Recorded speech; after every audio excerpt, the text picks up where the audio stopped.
You keep checking the clock, not because you're late, but because you're afraid. Afraid that time is slipping through your fingers like dust, and yet, somehow, you don't move. You scroll, you stall, you tell yourself you'll start tomorrow. But deep down, there's a silent terror growing. What if tomorrow never comes? What if you're already running out of everything that matters?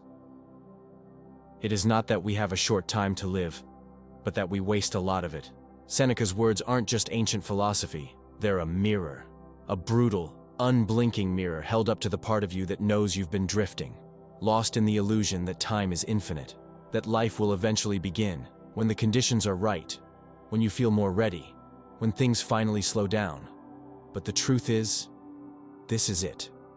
This is your life, and you're living it in delay. You've been busy, yes. But busy with what?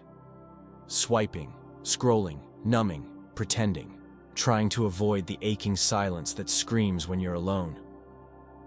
Because in that silence, you might have to face the question that terrifies you the most. What have I done with my life? And worse, what haven't I done? You don't need more time. You need to stop wasting the time you already have. That's what Seneca was really saying. You've been borrowing from your future like it's endless, when in reality, every moment you waste is a moment you never get back. That meeting you dreaded? Gone. That conversation you postponed? Too late? That dream you keep deferring? It's slowly dying in the waiting room of your own avoidance. Let that sink in. You are not short on time. You are short on purpose. You are rich in hours, but poor in presence. And that's the crisis no one wants to name. You can feel it, can't you? The hollow ache in your chest when you lie awake at night, wondering if you've already missed your chance. The quiet shame you carry for the things you said you'd do, but never did. The bitterness that builds every time you say next week, and you know you don't mean it. You tell yourself you're tired, but it's not physical, it's spiritual. You're tired of running in place, of being busy but not becoming. You want meaning. You crave clarity. But you've built your life around distractions, tiny hits of false relief that steal your attention and sell it back to you in broken pieces. And yet, you still think you'll change tomorrow. But what if that's the biggest lie of all? You say you're waiting for a sign, but the sign is the ache you feel right now. That low, constant pressure in your chest. That subtle panic when you realize another week has passed and nothing changed. You keep hoping life will force you into action, that something external will shake you awake.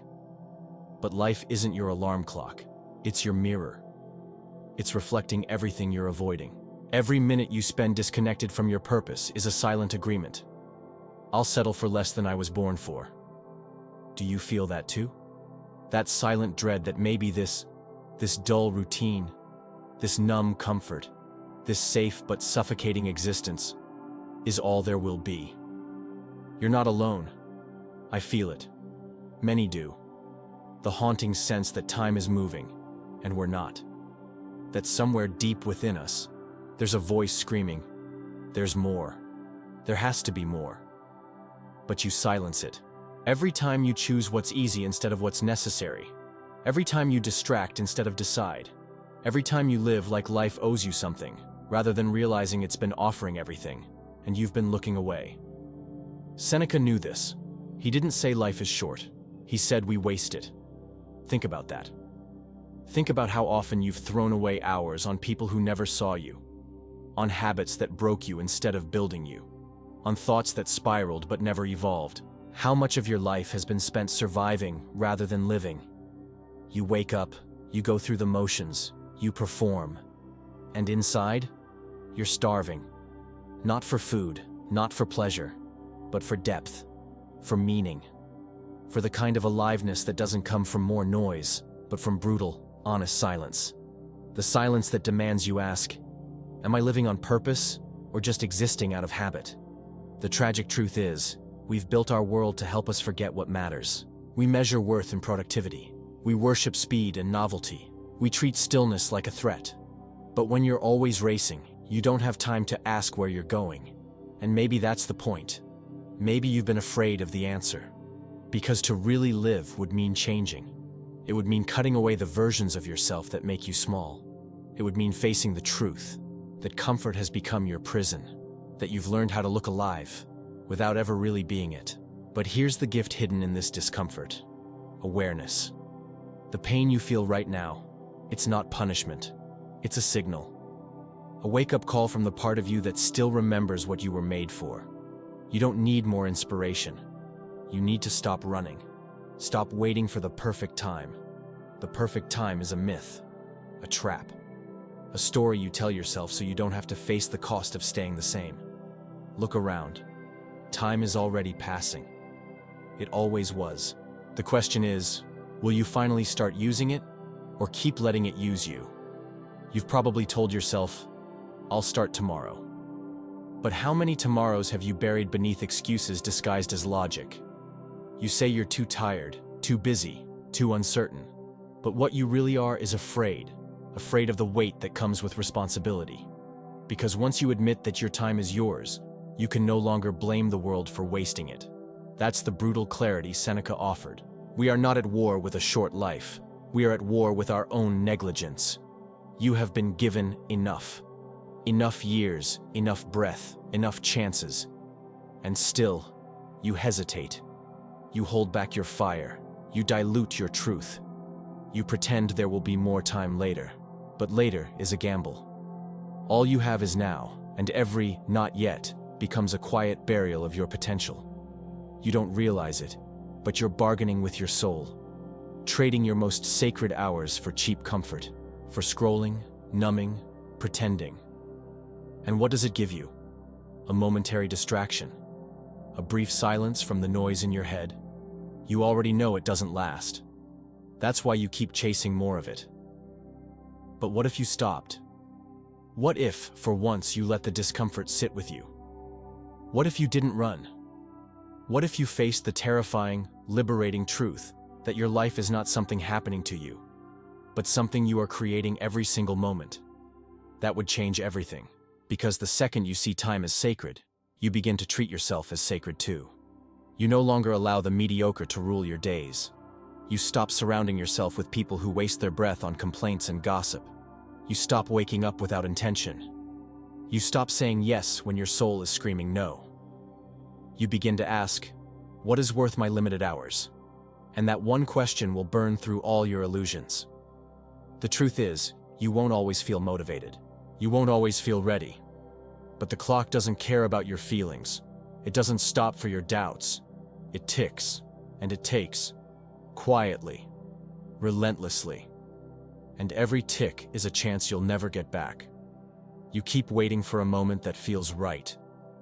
But rightness isn't a feeling, it's a decision.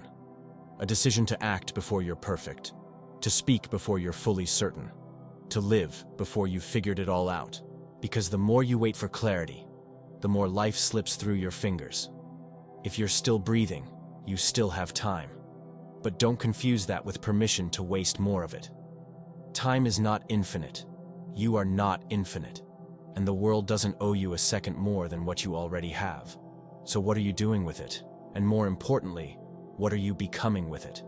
You don't need a radical life overhaul. You don't need a perfect plan, a vision board, or a 10-year strategy. What you need is to stop lying to yourself, to stop saying, I'll do it when I'm ready. Because that phrase has killed more dreams than failure ever could. Readiness is a myth. Action is the only truth. And right now, this moment is begging you to act. There's something you've wanted to start. Something that lives quietly inside your chest. A book, a conversation, a goodbye, a leap. But every time it rises, fear rises faster. It wraps itself around your logic and says, not yet. Maybe next month, maybe next year. But you already know the lie. You've lived inside it for too long. The truth? If it matters, the time is now.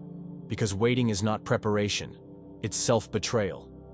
The more you hesitate, the more you erode your own trust. You teach yourself that your desires can be ignored.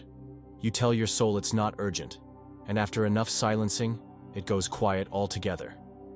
That is the real tragedy. Not death, but a life that's been muted long before it ends. You were not born to drift. You were born to move with purpose, even when the path is uncertain, especially when it's uncertain. The unknown is not your enemy. It's your rawest opportunity, a place where growth isn't optional, where comfort dies and meaning is born. Think of every moment you've wasted, not with guilt, but with brutal honesty.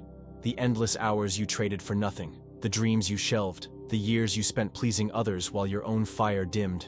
Can you feel that sting? That is your awakening. That is your soul saying no more. You don't have to keep repeating the same loop. You don't have to be who you were yesterday. Time doesn't demand perfection, it demands presence. Show up. Not for the world's applause, but for your own becoming. For the version of you that's still alive underneath the layers of fear, procrastination, and resignation. You may feel broken, lost, tired, but none of those are excuses. They are the exact reasons to begin. Because in every broken piece of you is a truth that's been buried by time wasted. And if you have the courage to look closely, you'll find that every crack holds light. Not because you were meant to be shattered, but because you were meant to shine through the pain. No one else will save your time. No one else will protect it. That is your burden, your responsibility, and also your power. So reclaim it. Cut the noise. Silence the distractions. Choose the hard thing over the easy escape. Because one day, you'll look back and realize your life was not defined by what you felt, but by what you did despite the feeling. You still have time, but you don't have time to waste. If you feel this, tell me. Let it out in the comments. I want to know what you've been holding back, what you're ready to stop delaying. I want to read your truth. And if this spoke to your pain, if it lit something you thought was lost, subscribe. Stay with us. We're building a space for the kind of conversations no one else dares to have. Now go. Reclaim what is already yours.